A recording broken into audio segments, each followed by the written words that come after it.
Plot, plan, strategize, organize, and mobilize. I see plotting, planning, strategizing now. I see organizing when the organizing becomes a front. Right now we're plotting out, we're planning, we're strategizing ways to disrupt the system. And that's good. That's the first level of process. We get it. I get having an idea, I get planning out, I get strategizing, I get getting out into the streets. But let's make sure in organizing we have an agenda.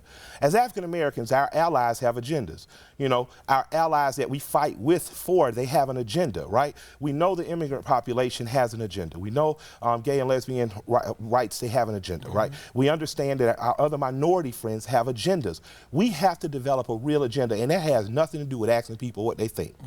That agenda has everything to do with deciding what is best for African Americans. If public schools are not working for African American boys in particular, then we make sure our girls keep graduating and keep graduating college at a higher rate than any other group of people, because that's what our girls are doing.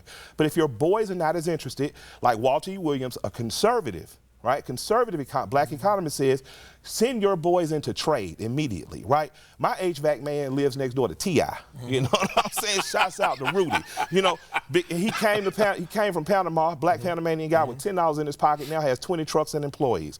He got that because he understood a trade, and everybody's gonna need that trade. Ain't nobody got time to be racist in their restaurant when the air goes out. They have to call someone who's an expert.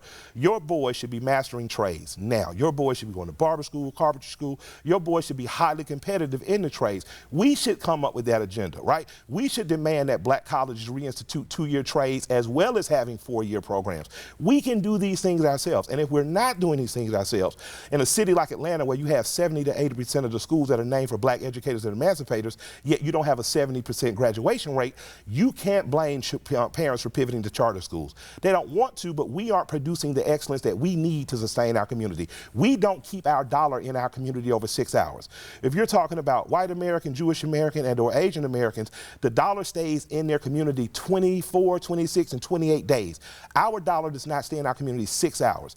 That means that places like Atlanta need to be replicated. Atlanta's not perfect, but Atlanta's a place where you can type in black restaurant and bar and get 50 selections. I need to see that in Nashville. I need to see that in Memphis. I need to see that in New York. I need to see that in Compton. I need to see that in Watts. Because when we start doing that, you start to alleviate the need for government in the way that we need government.